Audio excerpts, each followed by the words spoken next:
Kajian Kitab.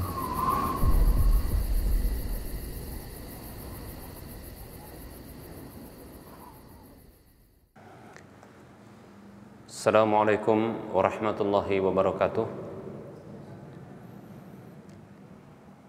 Innal hamdalillah nahmaduhu wa nasta'inuhu wa nastaghfiruh wa na'udzu billahi min shururi anfusina wa min sayyiati a'malina.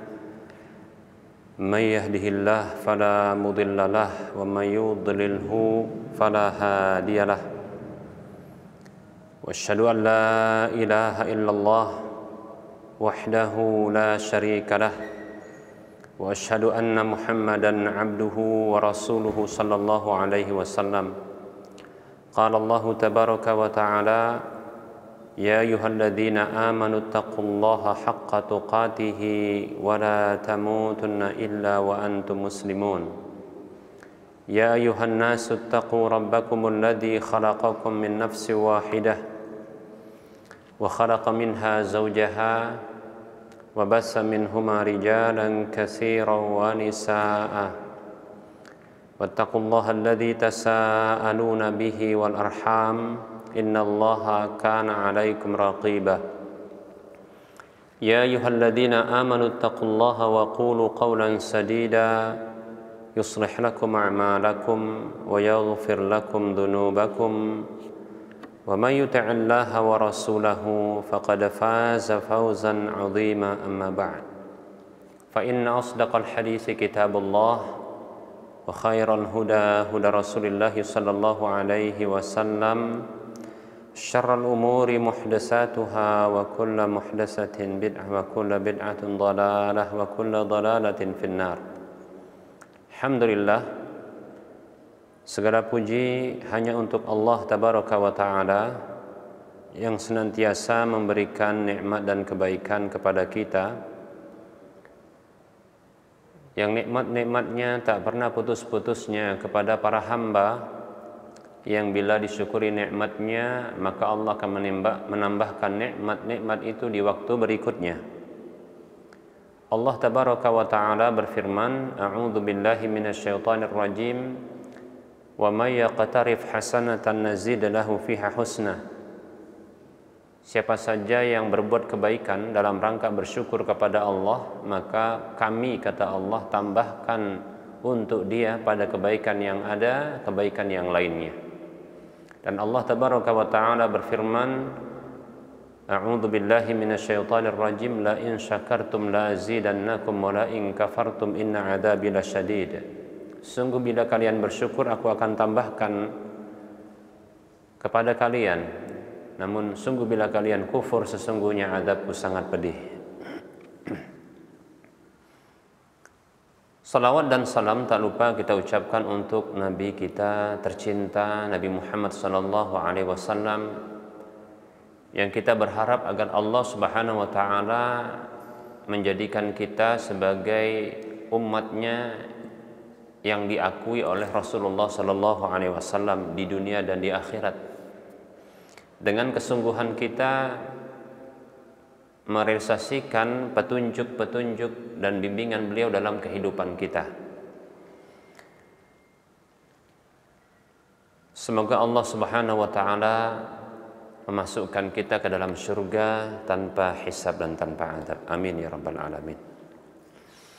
Baik para hamba Allah rahimani wa rahimakumullah, bahasan fikih muamalah kita dalam kitab Al-Fiqhul Muyassar di bab yang ke-17 adalah tentang al-musabaqah, ungkapan yang sudah masyhur di dalam telinga kita, istilah yang masyhur yaitu musabaqah, yang artinya adalah perlombaan. Baik para hamba Allah rahimani wa rahimakumullah, nanti masuk ke dalam pembahasan ini adalah permainan-permainan, hiburan-hiburan yang ada nuansa muatan perlombaannya. Baik para hamba Allah rahimani wa rahimakumullah,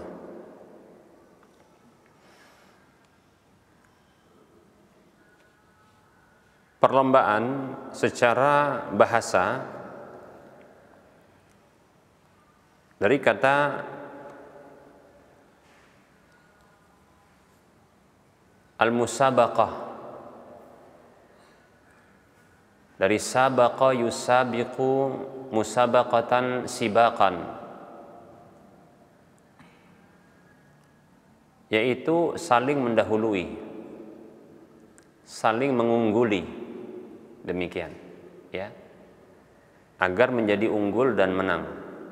Baik para hamba Allah rahimani wa rahimakumullah, ini adalah musabaqah. Makna dari musabaqah yaitu ya perlombaan. Baik para hamba Allah rahimani wa rahimakumullah, musabaqah ini bisa diberlakukan antar manusia, hewan, juga alat-alat perang, atau apa saja. Baik para hamba Allah rahimani wa rahimakumullah, hukum asal dari musabaqah ini, selama tidak ada dalil-dalil yang melarangnya, musabaqah, perlombaan-perlombaan tersebut itu dibolehkan selama tidak ada dalil yang mengharamkannya atau ada dalil yang menunjukkan tentang keharaman pada sebahagian perlombaan atau permainan. Para hamba Allah rahimani wa rahimakumullah, hukum asalnya adalah boleh. Bahkan dibolehkan oleh Allah di dalam Al-Quran lewat lisan Rasulullah dan ijma' para ulama. Baik para hamba Allah rahimani wa rahimakumullah, Allah tabaraka wa ta'ala berfirman di dalam surah Al-Anfal ayat 60, a'udzu billahi minasyaitonir rajim, wa'iddu lahum mastata'tum min quwwah, dan persiapkanlah oleh kalian untuk menghadapi mereka apa saja yang kalian mampu dari kekuatan itu, yaitu persiapkan kekuatan-kekuatan yang untuk fungsinya menghadapi musuh-musuh Islam semampu kita, ya. Surah Al-Anfal ayat 60. Kemudian dalil dari hadis Nabi sallallahu alaihi wasallam, itu hadis Abdullah bin Umar radhiyallahu anhuma, anna Nabiy sallallahu alaihi wasallam sabaqa bainal khayli al-mudammarati minal hifyai ila saniyatil wada'i wa bainal lati la tudammar min saniyatil wada'i ila masjidi Bani Zirriq.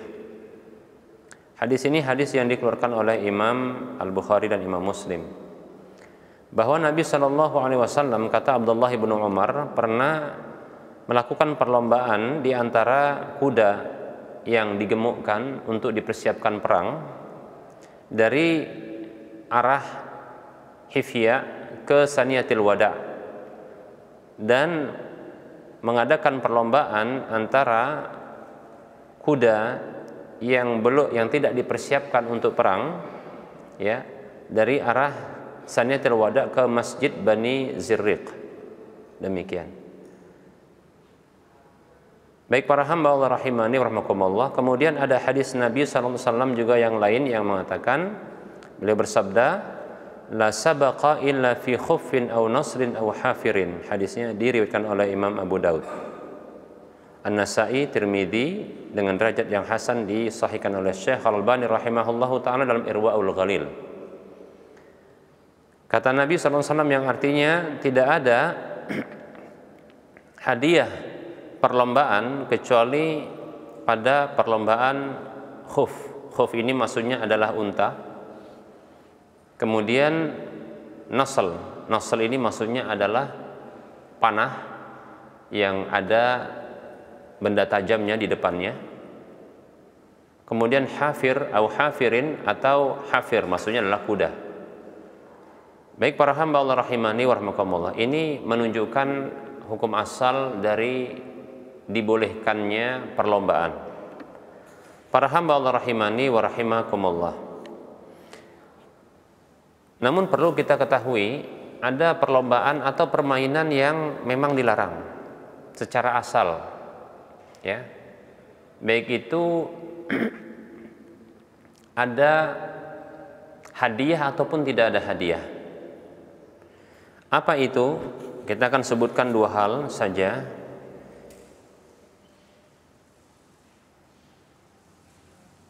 Yang pertama adalah catur. Jadi perlombaan atau permainan catur. Yang kedua adalah dadu. Catur atau dadu ini datang di dalam dalil sabda Nabi Shallallahu Alaihi Wasallam tentang keharamannya.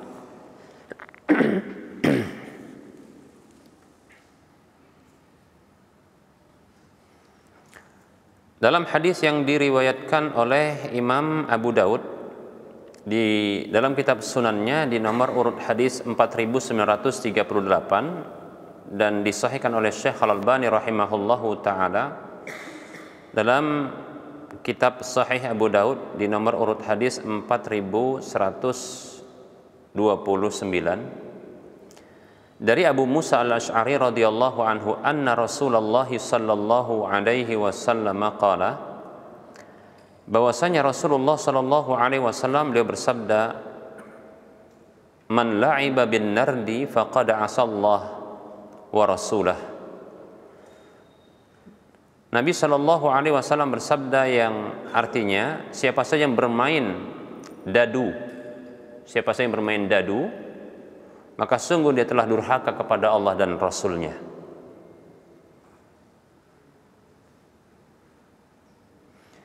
Kemudian dalam hadis yang lain, hadis yang diriwayatkan oleh Imam Muslim dalam kitab sahihnya di nomor urut hadis 2260,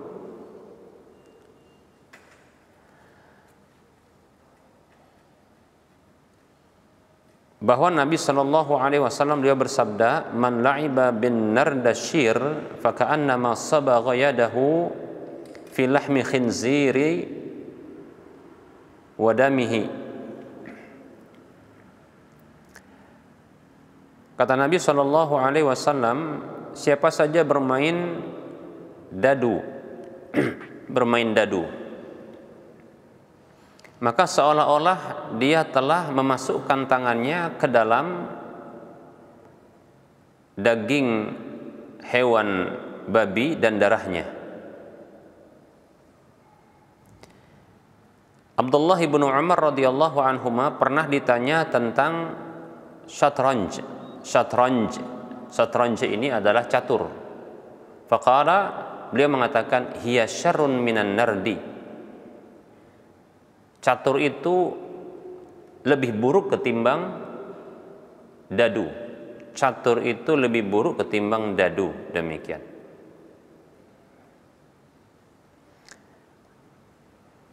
Ada riwayat dari Ali bin Abi Thalib radhiyallahu anhu annahu marra ala qaumin yal'abuna bisatranj. Ali bin Abi Thalib radhiyallahu anhu pernah melewati orang-orang yang sedang bermain catur. Faqala, lalu ia mengatakan, ma hadhihi tamasilul lati antum laha akifun. Nah, ini alasan kenapa dilarangnya catur itu.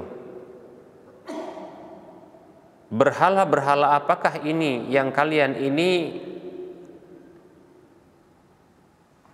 mengitarinya? Maksud mengitarinya adalah duduk-duduk menghadapnya. Qala al-Imam Ahmad, berkata Imam Ahmad, as-sahhu ma fi syatranji qaulu Ali radhiyallahu anhu.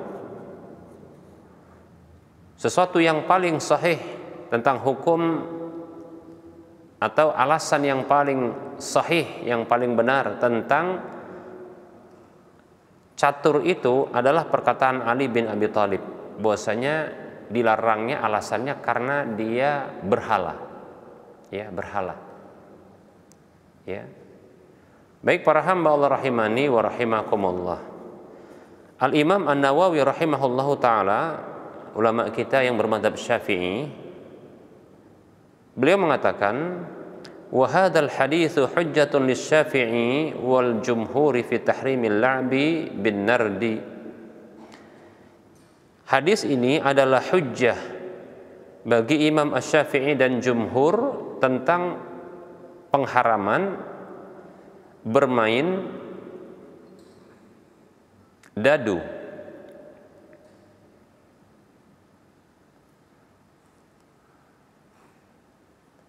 Wa makna sabagha yadahu fi lahmil khinziri wa damihi, dan makna memasukkan tangannya ke dalam daging hewan babi dan darahnya adalah ai fi hali aklihi minhuma, yaitu dalam kondisi memakan dari daging dan darah hewan babi tersebut. Wa huwa tasbihun li tahrimihi bi tahrimi aklihima, dan ini merupakan bentuk penyerupaan untuk keharaman dari memasukkan tangan ke daging babi itu menyamakan dengan memakannya, keharaman memakannya. Ini menunjukkan dilarangnya bermain catur, bermain dadu. Dan catur tadi kata ya Abdullah bin Umar radhiyallahu an itu lebih parah, lebih buruk ketimbang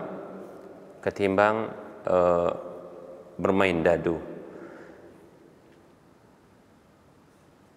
Hal ini juga dinyatakan oleh Ibnu Qudamah rahimahullahu taala dalam kitab Al-Mughni.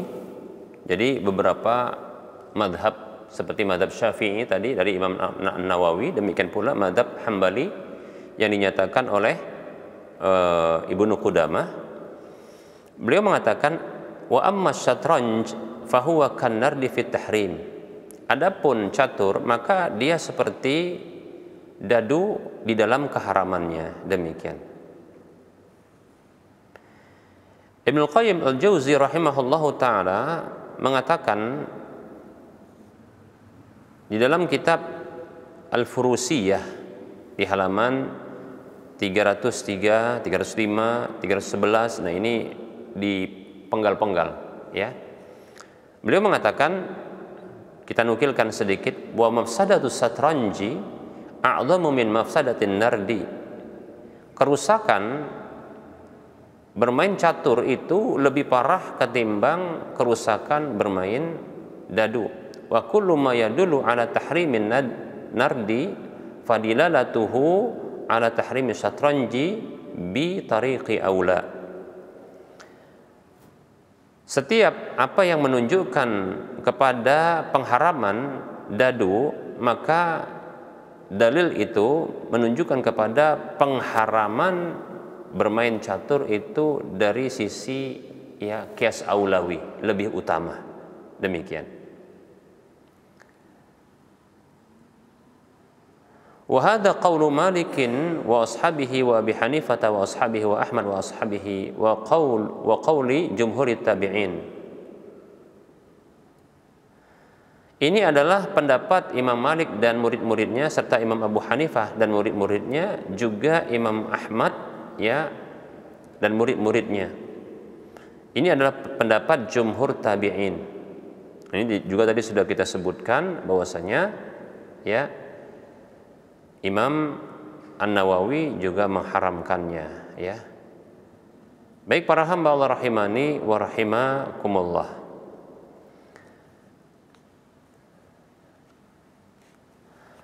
Al-Imam Adz-Dzahabi rahimahullahu ta'ala sebagai ulama madhab Asy-Syafi'i yang dikenal dengan kitab Al-Kabair, beliau mengatakan, bahkan ini disebutkan oleh Imam Adz-Dzahabi dalam kitab Al-Kabair di halaman 98 dan 89 dan 90, beliau mengatakan wa amma syatranju fa aktsarul ulama'i ala tahrimil la'bi biha sawa'un kana birahnin aw bighairihi. Amma birrahni fa huwa qimar bila khilaf, wa amma idza khala min anir rahni fa huwa aidan qimarun haramun 'inda aktsaril ulama. Imam Adz-Dzahabi mengatakan, adapun catur maka mayoritas para ulama itu berpendapat tentang pengharaman bermain dengan catur itu, baik itu dengan adanya ya pembayaran ataupun tanpa ada pembayaran. Adapun bila ada pembayaran, yaitu ada sum-suman, ya, maka itu adalah judi. Jadi judi dengan judi, judi di atas judi. Tidak ada perbedaan pendapat tentangnya. Adapun apabila tidak ada pembayaran, tidak ada setoran yang harus dibayarkan, maka itu juga judi, ya, menurut mayoritas para ulama. Wasu'ilan Nawawi rahimahullahu ta'ala 'anil la'bi bisatranji ahramun am jaizun.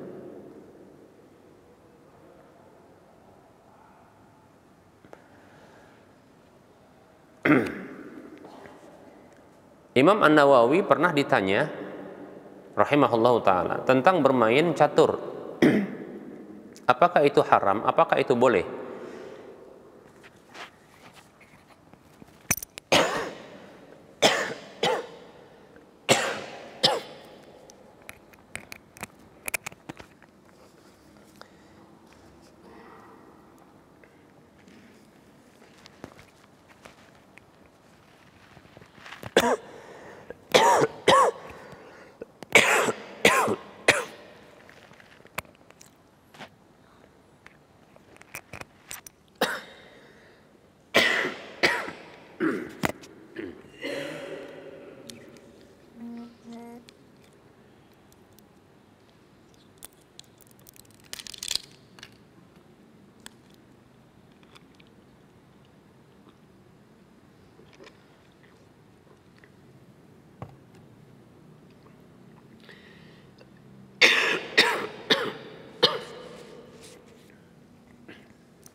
Al-Imam An-Nawawi rahimahullahu ta'ala pernah ditanya tentang bermain catur. Apakah itu haram ataukah boleh?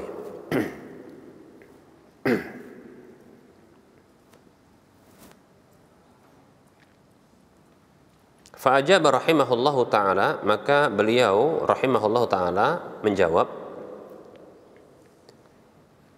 in futa bihi salatun an waqtiha aw la'iba biha ala iwadin fahuwa haramun. Kalau luput sholat fardu itu dari waktunya karena bermain catur itu, atau bermain dengan catur dengan adanya bayaran, fahuwa haramun, maka itu adalah haram. Wa illa, kalau tidak, maksudnya kalau tidak luput sholat fardu dari waktunya dan tidak ada bayar sum-suman, famakruhun inda Syafi'i, maka itu makruh menurut Imam Syafi'i, wa haramun inda ghairihi, dan haram menurut selain Imam Syafi'i. Dalam kitab Al-Kabair ayat di halaman 89 dan 90 demikian. Makruh menurut Imam Syafi'i artinya, makruh itu bahasa Arab. Makruh adalah syai'un yukrahu, yaitu sesuatu yang dibenci. Dan di dalam mazhab Syafi'i, makruh itu ada dua. Namanya makruh litanzih, ini umum ya, dan makruh litahrim, ada makruh untuk keharaman. Ya. Makruh untuk litanzih atau makruh untuk keharaman. Wallahu ta'ala alam, ya. Kita belum mengetahui apakah menurut Imam Asy-Syafi'i ini makruh adalah makruh yang haram, ya, atau makruh dia litanzih, ya, hanya untuk menjauhkan diri dan membersihkan diri dari hal tersebut. Namun makruh itu sesuatu yang dibenci. Masa kita mengaku mazhab Syafi'i tapi kita malah pengen dibenci sama Imam Syafi'i, kan nggak benar juga kan? Jadi makruh menurut istilah syar'i itu artinya dibenci. Dibenci oleh Allah dan dibenci menurut imam tersebut. Demikian, ya. Tapi ingat ya, yang makruh di sini adalah ya bermain catur ketika tidak terluputkan sholat dan kewajiban yang lainnya. Begitu juga ya tidak ada pembayaran, ya, tidak ada sum-suman. Baik para hamba Allah rahimani wa rahimakumullah. Namun bila kita kembali kepada perkataan Abdullah bin Umar radhiyallahu an, di mana bermain catur itu lebih buruk ketimbang, ya, bermain dadu. Yang bermain dadu itu, ya, kata Nabi SAW, ya, itu dia telah durhaka kepada Allah dan Rasulnya, berarti itu merupakan kemaksiatan,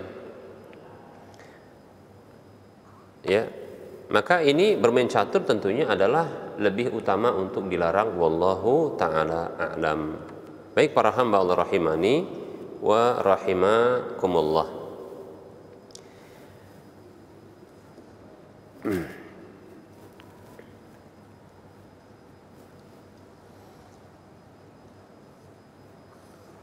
Baik, ini sedikit, ya, penjelasan dari kita terkait dengan, ya, permainan-permainan yang diharamkan. Insyaallah taala masih kita lanjutkan sesi yang kedua pada pertemuan yang akan datang terkait dengan musabaqah, ya, musabaqah ini.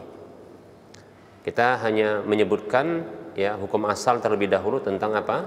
Permainan atau perlombaan tersebut, ya.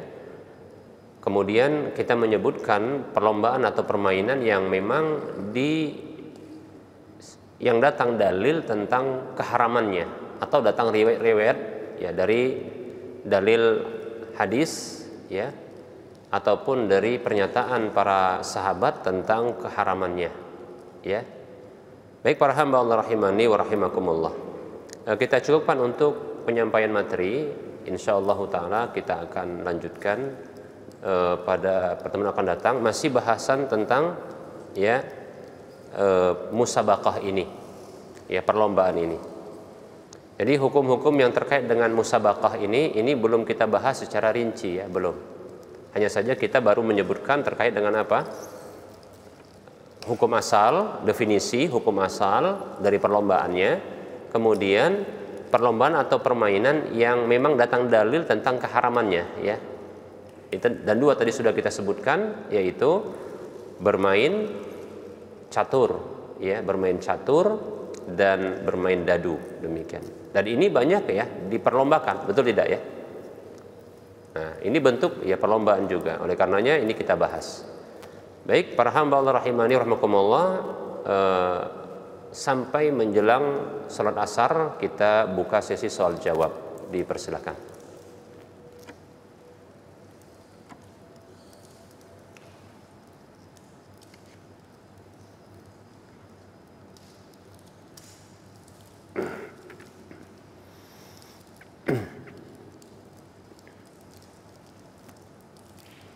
Baik, dipersilakan. Pertanyaannya tidak hanya seputar dari tema yang dibahas, ya, bisa masalah yang lainnya.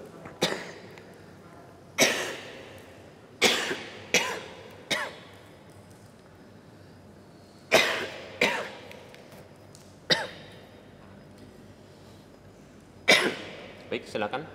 Silakan, Pak. Assalamualaikum warahmatullahi wabarakatuh.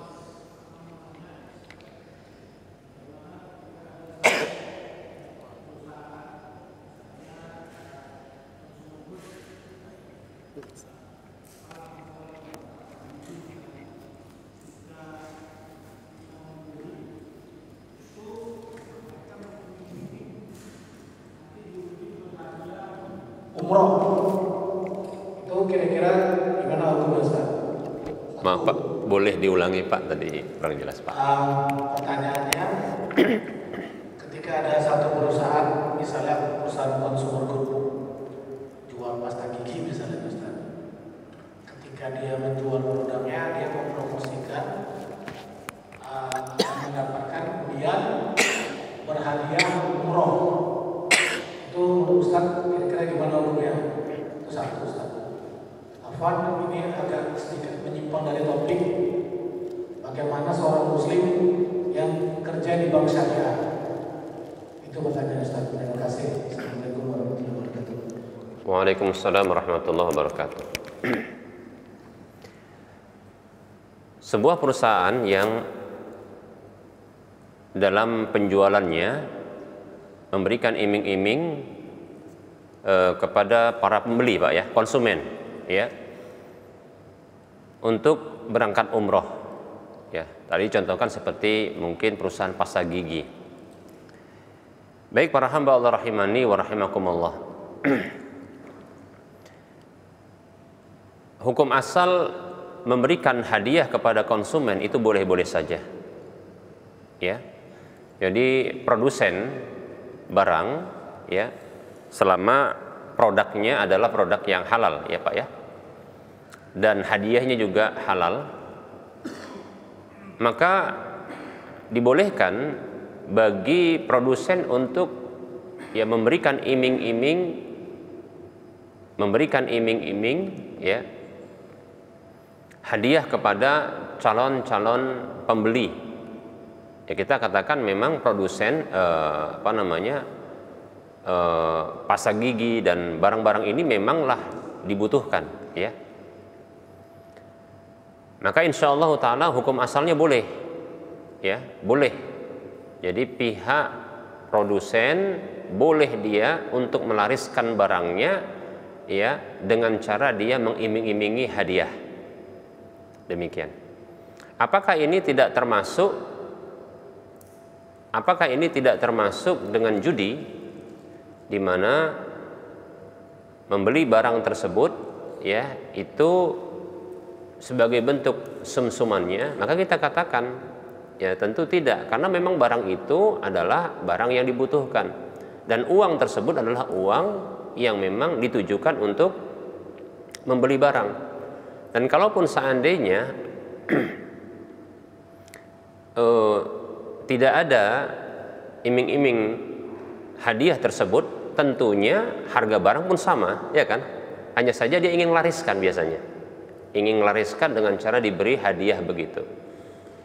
Yang dia inginkan adalah dari satu Indonesia ini, penduduk Indonesia ini, dia inginkan nanti dari 0 sekian dari keuntungan didapatkan kalau laris, nanti dari situ dia akan memberikan hadiahnya, kan begitu. Nah, jadi tidak demikian, ya. Insyaallah Ta'ala tidak termasuk judi, dan ini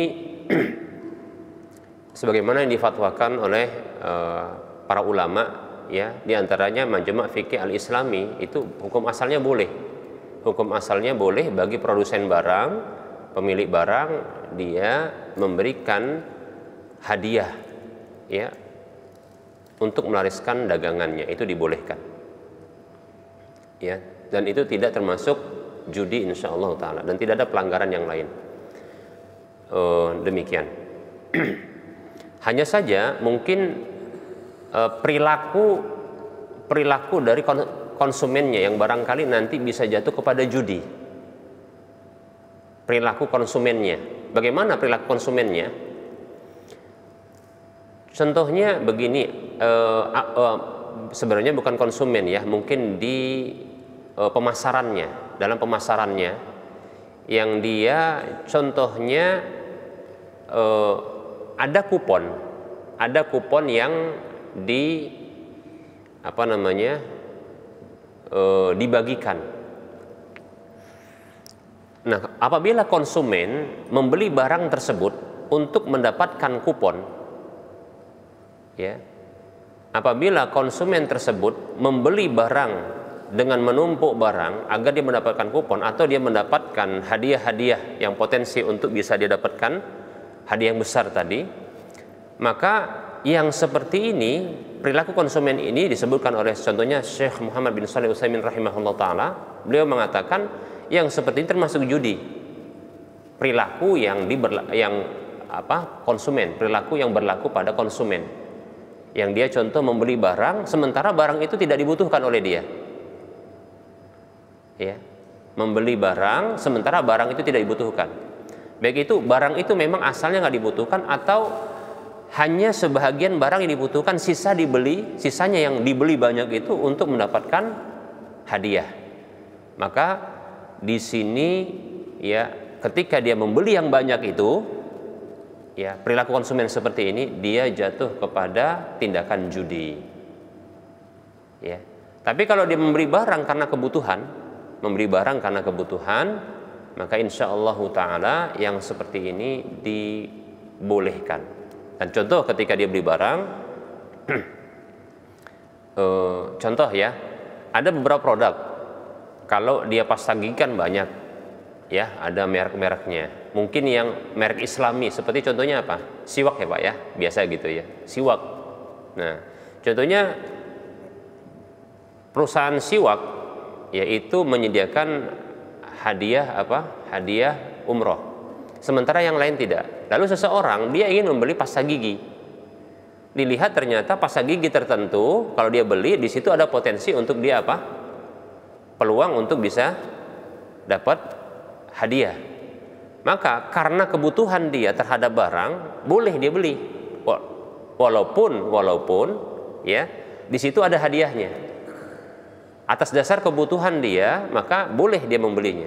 Tapi kalau contohnya dia butuhnya 1, 2, atau 3, dia punya 3 kamar mandi mungkin, kamar mandi pertama, 2, 3, atau stok untuk 1 bulan, dia beli. Tapi dia beli untuk setahun, ini jarang-jarang dilakukannya. Maka berarti 11 bulan yang dia beli dengan stok tadi itu jatuh kepada tindakan judi. Bahkan di sini ada tabdzir, tindakan tabdzir, yaitu sia-sia. Jadi perilaku konsumen yang dia disoroti oleh para ulama yang saya tahu, ya. Ini fatwa-fatwa yang saya pernah baca demikian, ya. Jadi wallahu taala alam, saya condong kepada pernyataan Syekh Muhammad Shalih Utsaimin rahimahullah taala bahwasanya bila tujuan membeli barang adalah hadiahnya, maka di sini judi. Ya, tapi kalau membeli barang karena kebutuhan dia terhadap barang, maka bukan judi. Begitu Pak ya. Baik. Kemudian kalau ditanya perusahaannya gimana? Perusahaannya sah-sah saja dia memberikan hadiah. Ya, contohnya seperti kita jual jual keripik gitu kan. Kita bilang beli 2 dapat 1, berarti 3 kan gitu. Kan boleh nggak apa-apa? Nah gitu Pak, sama Pak. Nah gitu. Untuk motivasi orang beli, nggak masalah. Nah gitu. Sama seperti tadi juga, kalau perusahaannya dia kalau beli barang sama kami ada potensi nanti untuk dapat hadiah.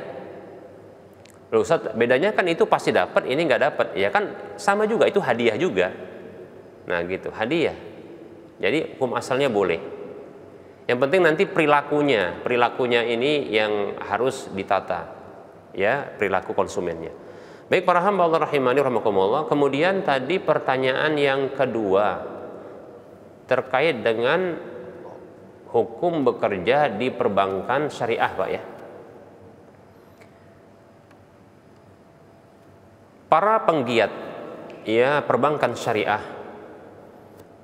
mereka adalah orang-orang yang Allah beri taufik untuk kembali kepada syariat. Alhamdulillah kita bisa mendapati orang-orang yang seperti ini, ya. Bukan komitmen ya, lebih tepatnya adalah keinginan yang kuat untuk kembali kepada syariah dari sisi perbankan. Karena perbankan konvensional ini lebih ya basisnya adalah ribawi, ya.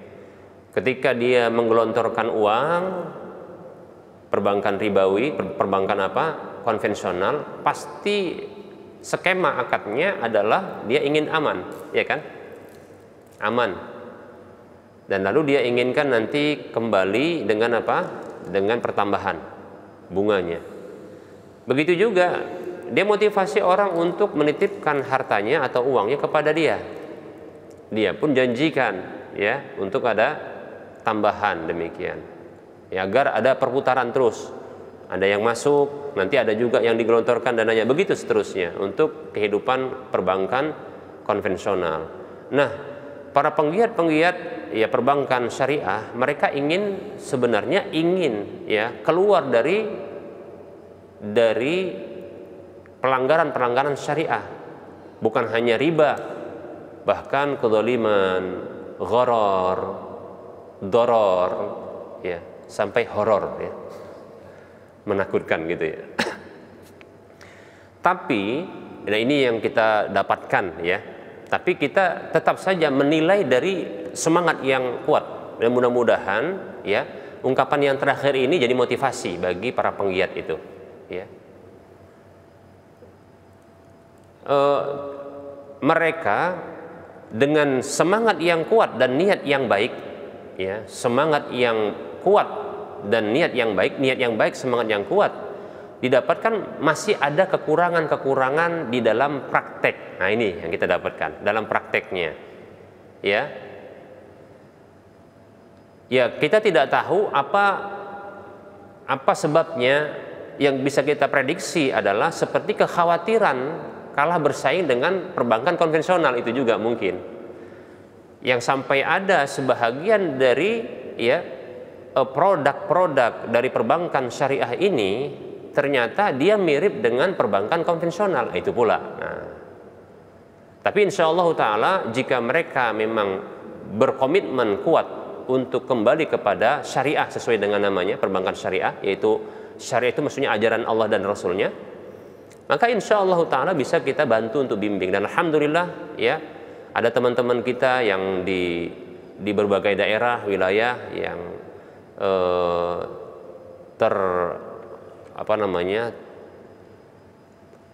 tergabung pada beberapa komunitas, seperti contohnya KPMI sendiri. Kita ini KPMI, Komunitas Pengusaha Muslim Indonesia, yang asasnya adalah mengedukasi para pengusaha untuk ya kembali kepada agama Islamnya di dalam bermuamalah, di dalam berusaha mendapatkan rizki dari Allah Subhanahu wa taala. Begitu juga ada Aksindo, Asosiasi Koperasi ya Syariah Indonesia. Nah demikian. Nah ini juga ya ada kita dapatkan ya memberikan ya nasihat-nasihat atau masukan-masukan ya kepada perbankan syariah. Dan kawan-kawan juga ada, saya lupa namanya, ada namanya Pak Dwiono itu, alhamdulillah beliau termasuk ya orang yang diminta untuk memberikan nasihat kepada perbankan syariah untuk bisa lebih syar'i. Nah begitu. Nah demikian. Jadi ya kita katakan mudah-mudahan ini masih belum dalam dalam tahap perbaikan terus ya, karena setiap produk-produk ini kan terus baru dia ya, baru. Mudah-mudahan kita berharap ya perbankan syariah Indonesia ini dan saat ini digawangi oleh BSI dan yang semisalnya mungkin muamalah masih ada ya. Mudah-mudahan mereka masih serius dan masih komitmen untuk syariah. Nah demikian. Mudah-mudahan mereka masih terus ya bersama dengan para ulama-ulama ya yang bagus, yang lurus ya, yang tidak bisa dibeli ya dengan uang. Ketika diberi uang maka terus jadi fatwanya berbeda sesuai dengan keinginan yang ngasih uang. Nah, ya, seperti itu ya kita nggak inginkan ya. Demikian. Nanti takutnya dikhawatirkan membeli fatwa. Nah gitu. Nah ini yang kita tidak inginkan. Nah mudah-mudahan perbankan syariah ya terus ya, kita nggak katakan tadi gimana bekerja tadi di situ ya, itu nggak bisa kita jawab dengan apa ya, dengan paku mati ya. Ya kita berharap sesungguhnya terus perubahan. Maka kita katakan kalau perbankan syariah ini semakin dekat dengan syariahnya, maka insya Allah Ta'ala menjadi halal. Nah gitu kan. Tapi kalau perbankan syariah itu jauh dari syariah itu sendiri, ya maka bisa jadi bekerja padanya itu terlarang. Permasalahannya sejauh mana saat ini perbankan syariah mengupayakan dirinya untuk syariah, kembali kepada ajaran Islam. Nah itu dia. Nah terus, nah sementara kalau kita katakan tidak boleh, ini kan paku mati namanya, atau boleh kita paku mati, sementara ini bisa berubah-berubah kan gitu kan. Makanya saya juga nggak berani untuk mengatakan apa boleh atau tak boleh. Kita buat kasih kondisinya begini, kalaulah dia perbankan syariah jauh dari syariah jauh dari ajaran Islam dan masih mengadopsi dalam produk-produknya itu ya pelanggaran-pelanggaran syar'i, seperti contohnya adanya riba, adanya gharar adanya doror, ya, doror itu kedoliman, ketidakadilan, dan seterusnya, ya, maka kita katakan dalam kondisi seperti itu tak boleh bekerja di perbankan syariah. Tapi ketika perbankan syariah dia berbenah, memperbaiki diri sampai, ya, dia persentase kedekatan dengan syariat Islam itu di atas 70%, 80%, 90%, bahkan seterusnya sampai mungkin sudah pas gitu ya. Maka kita katakan ini berarti boleh bekerja di sana gitu. Sehingga saat ini karena pertama kita bukan orang yang mengaudit, jadi tidak tahu ya sebesar apa. Cuma masih kita dapatkan, ya. Masih kita dapatkan, ya. Walaupun ada perbaikan di beberapa sisi, alhamdulillah. Seperti contohnya beberapa produk ketika mereka menjadi partnership di dalam akad murabahah bitaksid, ya, murabahah bitaksid. Nah, ini alhamdulillah kita dapatkan mereka itu sesuai syar'i. Nah, gitu ya, sesuai syar'i.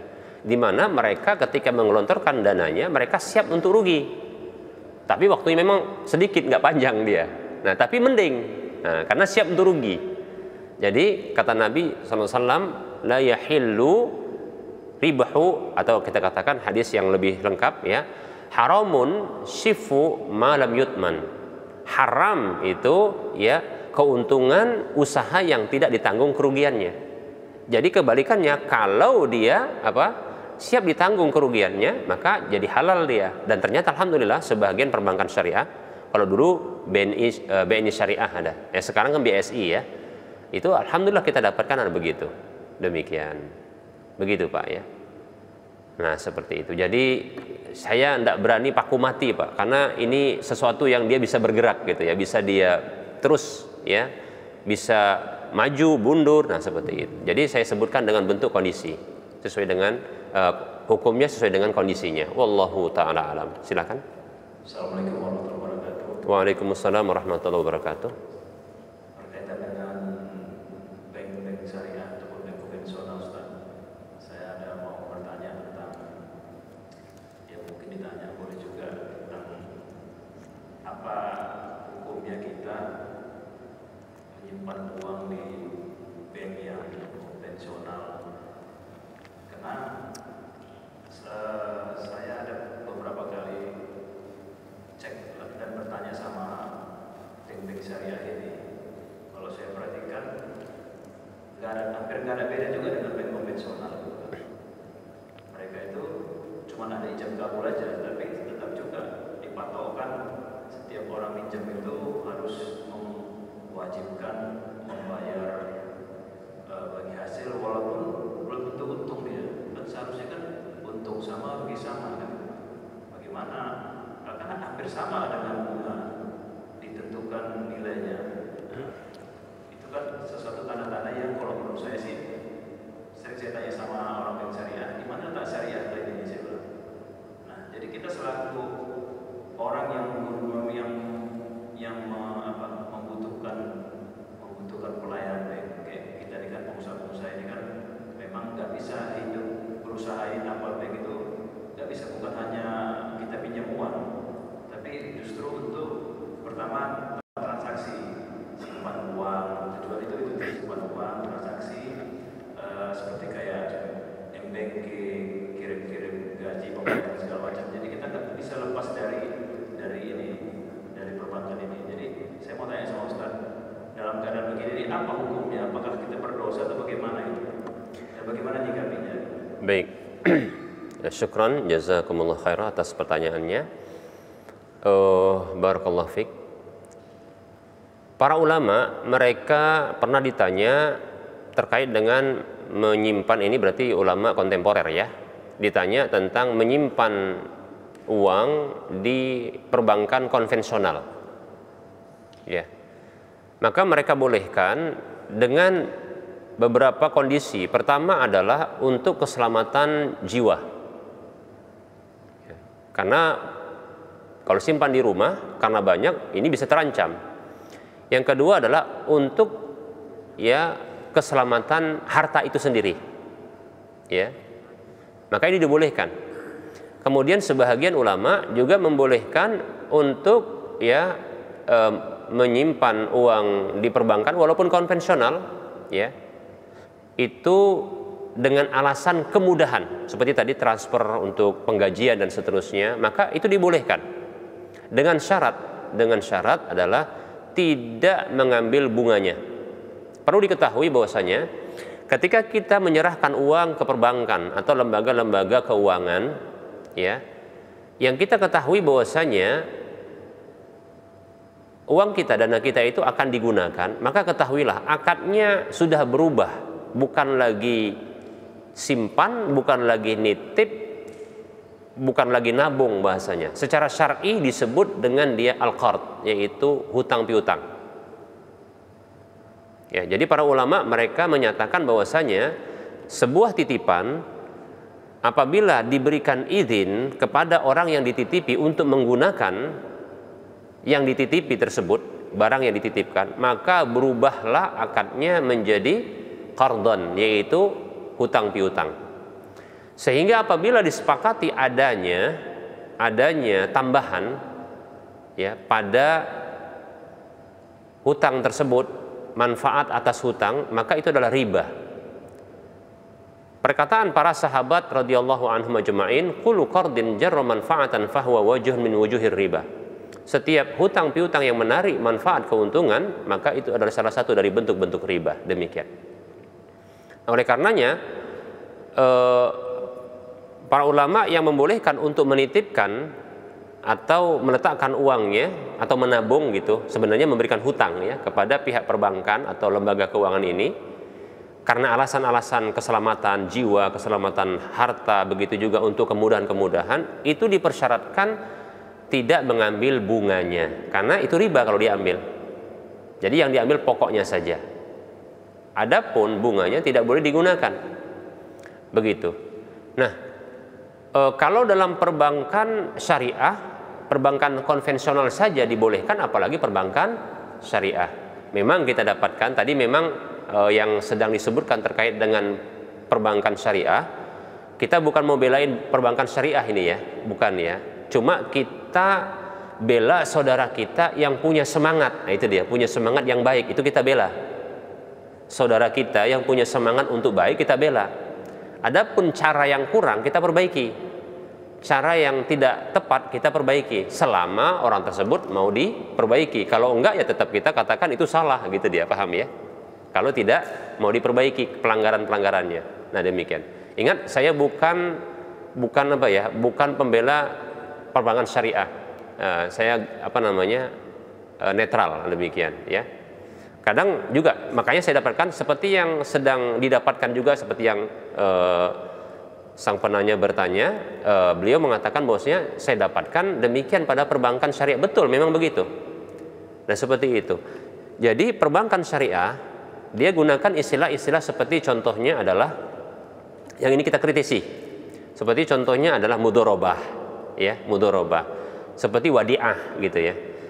Nah sebenarnya kalau wadiah, murni dia adalah wadiah itu titipan, sudah kita bahas ya wadiah itu mestinya nggak boleh digunakan, tapi nggak mungkin perbankan syariah tidak menggunakannya, kan gitu ya, nggak mungkin, dana nganggur kok nggak digunakan gitu ya. Begitu juga ketika seseorang datang dengan membawa uang katakan ratusan juta, puluhan juta gitu, dengan akad mudorobah berarti bagi hasil, berarti ini dananya akan diusahakan, dibuat usaha demikian. Nah, maka mestinya sebagai orang yang punya modal, dalam hal ini adalah dia nasabah, mestinya orang itu dinyatakan, Pak, Bu, kalau Bapak mau dapatkan keuntungan, ujroh namanya ya, atau bagi hasilnya, silakan ikuti program mudorobah. Tapi ya Bapak dan Ibu wajib menanggung kerugian yang bersifat alami bila ada kerugian ya sebesar modal Anda, persentase modal Anda dari modal keseluruhan, mesti begitu. Tapi kita katakan kalaulah setiap nasabah diberlakukan demikian, kira-kira ada nggak datang nanti? nggak akan datang. Wah, saya kemarin mau aman kok, masa saya harus apa? Nanggung kerugian gitu. Berarti sulit untuk bisa memberlakukan akad mudharabah. Tapi tetap diberlakukan itu. Nah, ini sini saya katakan kurang jujurnya, itu makanya saya katakan. Mungkin oknum kita katakan. Mestinya kalau memberlakukan ada akad mudharabah, sampaikan kepada nasabah, Pak, Bu, nanggung kerugiannya kalau rugi sebesar persentase modal Anda dari modal keseluruhan bank ini nanti ke perusahaan ini itu. Nah, begitu. Dan harus tahu ini kemana saja, perusahaan apa saja, kan gitu. Jangan sampai nanti ternyata perusahaan apa? Perusahaan minuman keras ya gitu, nggak boleh kan gitu. Nah, seperti itu. Jadi memang tadi inilah diantara hal-hal yang kita dapatkan kurang ya dari perbankan syariah, kita dapatkan kurang. Semestinya mereka harus seperti yang kita sebutkan tadi, itu kooperatif ngasih tahu bahwasanya, Pak, Bu, kalau mudharabah nanggung rugi ya gitu. Atau Pak, Bu, kalau di wadiah maka ini ya apa namanya? Kami nggak akan gunakan ya, begitu sampai lusuh itu duitnya nggak pernah digunakan itu mestinya ya. Tapi tetap digunakan nggak mungkin itu ya. Jadi inilah yang kita katakan tadi butuh diperbaiki dari perbankan syariah. Nah, gitu dia. Belum lagi nanti kalau ketika ada nasabah yang dia datang bukan menitipkan uang, tapi dia butuh modal. Nah, gitu. Butuh modal, dia datang butuh modal, ada usaha ini. Nah, mestinya perbankan karena dia punya harta, punya modal, maka dia wajib menanggung kerugian sebesar modal. Kalau dia pemodal tunggal, maka kalau ada kerugian bersifat alami, contohnya gempa bumi, hancur itu usaha, yang semua usahanya tadi dari perbankan syariah, wajib menanggung keseluruhan, nggak boleh dibebankan kepada siapa? Pengelola. Nah, begitu. Tapi apakah ada mau begitu? Nah, itulah kita katakan ada, ya alhamdulillah kalau ada, maka itu diperbaiki, ya itu dia. Nah, seperti itu Pak. Jadi saya dapatkan ya seperti itulah. Mudah-mudahan bisa diperbaiki lah perbankan syariah ini. Mudah-mudahan di sini ada penggiatnya ya, sehingga bisa nanti sampai kepada mereka.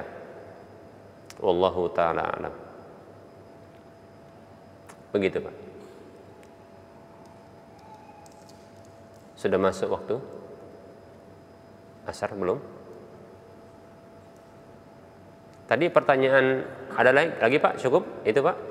Cukup ya. Baik, ada yang lain mau ditanya? Baik, silakan. Waalaikumsalam warahmatullahi wabarakatuh.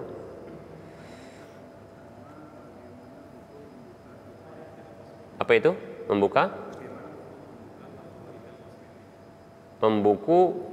Membuka toko retail kosmetik. Baik, terus?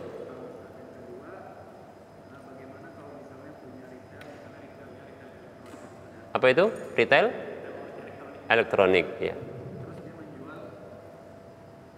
Terus dia menjual produk yang dimana kotaknya itu terdapat gambar wanita yang terlihat auratnya gitu, mungkin rambutnya gitu. Baik. Lalu yang ketiga banyak kali. Istrinya berapa? Satu. Kalau istri satu dulu nanyanya, masa tiga sekaligus ya? Tiga. Dua dulu ya, baik. Wah iya. Toko retail kosmetik. Ya kalau bahan kosmetik kan boleh. Yang penting bukan kosmetik untuk laki-laki ya. Nanti melambai dia bahaya. Kalau kosmetik untuk perempuan boleh. Boleh tidak perempuan pakai kosmetik? Boleh. Selagi bahannya bahan yang halal. Ya kan? Bukan bahan yang haram. Demikian. Contohnya mungkin ada lemak babi atau yang semisalnya yang haram-haram, nah nggak boleh ya. Nah, seperti itu. Jadi kalau dia bahannya halal, insya Allah tidak masalah kosmetik ya, nggak apa-apa. Karena hukum asalnya ya kosmetik itu boleh dijual ya. Ustaz, gimana kalau seandainya itu nanti dipakai oleh perempuan-perempuan untuk keluar rumah? Pertanyaannya, tahu nggak bahwasanya yang beli itu nanti mau pakai di luar keluar rumah? Kan enggak kan? Nah, makanya kalau bisa dibuat apa namanya di toko kosmetik itu apa berhias dan berdandanlah untuk suamimu. Nah, gitu. Begitu dia dibuat besar gitu kan, bagus kan? Nah, gitu dia. Baik, itu yang pertama ya. Berarti boleh hukum asalnya boleh.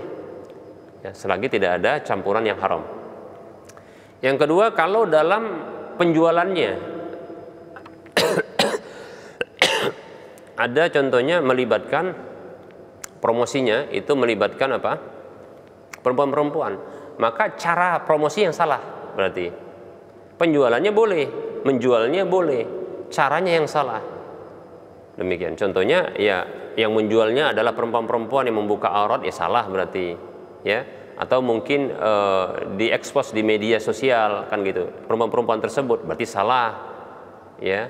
Salah cara menjualnya. Tapi kalau menjualnya halal gitu ya. Demikian. Kemudian begitu juga sama kalau seandainya tadi ada gambar-gambar di apa namanya itu? Di kemasannya, itu juga salah. Ya. Mungkin sebaiknya dibuatlah sedikit simbol-simbol tentang kewanitaan gitu kan, tanpa harus mencantumkan gambar perempuannya gitu loh ya. Yang insya Allah kan lebih bagus dia, lebih elegan. Kecuali kalau daripada kalau gambar-gambar perempuan yang dipampangkan gitu ya. Nah begitu. Saya kira itu lebih murah, betul nggak? Karena orangnya kalau dipampang itu mahal bayarnya kan, gitu kan? Ya kalau contohnya gambar dia hanya menunjukkan apa namanya identitas keperempuanan gitu, tapi dengan bentuk yang indah. Seperti contohnya kalau perempuan itu apa? Gini, apa gambar ide? Love, nah, gitu kan? Iya. Tapi dengan warnaan apa namanya? Warna dari kemasan itu yang menarik begitu. Insya Allah itu lebih bagus, ya. Lebih murah. Demikian.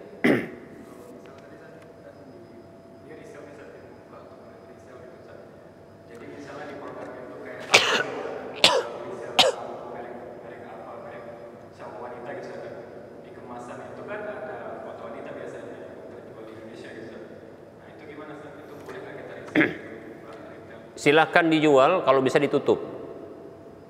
Nah gitu, ditutup. Jadi ada pekerjaan baru, nutupin gambar.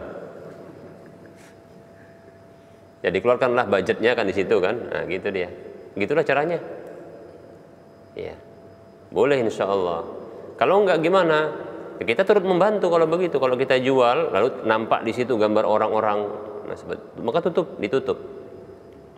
Penutupnya nggak perlu diajarin lah ya, bisa nutupnya insya Allah ya. Gitu. Wallahu taala alam. Ya, silakan. Bagaimana hukumnya bagi kita sebagai asbab orang melakukan kegiatan haram? Misalnya, kita laki-laki kita suka main bola. Apa Pak? Laki-laki kita main bola. Kemudian main bola biasanya kita kan istirahat, misalnya ada yang uang dan lain sebagainya lah. Nah, kan pemain ini jadi asbab. Misalnya di situ muslim atau permainan lain kita menjadi asbab. Apa jatuh hukum untuk kita? Sebab yang haramnya apa Pak contohnya Pak? Misalnya judi orang. Judi. Kalau menang taruhnya sekian. Oh, jadi orang lain yang bermain ya Pak ya? Jadi orang lain bukan dia, tapi dia menjadi asbab. Gitu. Baik. Atau kegiatan lain lah kita menjadi asbab. Iya. Demikian Assalamualaikum warahmatullahi wabarakatuh. Waalaikumsalam warahmatullahi wabarakatuh. Bila seseorang melakukan sebuah tindakan yang boleh, tapi tindakan yang boleh tersebut menjadi sebab bagi orang lain untuk jatuh kepada dosa, maka ini dirinci. Bila dia tahu yang menjadi sebab tadi itu tahu hal tersebut dan dia tidak melakukan pengingkaran, maka dia turut terlibat. Karena Rasul mengatakan, "Man ra'a minkum munkaran falyughayyirhu biyadihi, fa in lam yastati' fa bilisanihi, fa in lam yastati' fa biqalbihi wa dzalika adhaful iman." Siapa saja yang di antara kalian melihat kemungkaran maka rubah dengan tangannya. Dia bahkan yang menguasai wilayah itu, yaitu permainan itu kan gitu ya. Bahkan dia termasuk ya. Maka rubah dengan tangannya kalau ada kemungkaran itu. Kalau nggak mampu dengan lisannya, kalau nggak mampu dengan hatinya, itu selemah-lemah iman. Ingat, dia tahu dan dia melakukan perubahan. Kalau dia tahu tapi dia tidak melakukan perubahan, maka bisa terlibat, dia kena. Kalau dia tidak tahu, maka tidak ada hukum bagi orang yang tidak tahu. Kalau dia nggak peduli, nggak mau tahu, ya dikasih tahu pun ya terserah mereka lah kan begitu. Padahal dia tahu itu dikasih tahu gitu. Ya mestinya tadi sabda Nabi itu harus berlaku sama dia, yaitu wajib bagi dia mengingkari. Dia di situ yang bermain, dia dengan cara apa? Ya sampaikan kepada orang-orang, atau kalau kalian main judi, kami nggak main. Nah gitu caranya. Kalau kalian berjudi, kami nggak main. Tapi kalau kalian berhenti dari judi, kami akan main. Gitu mestinya. Nah gitu Pak.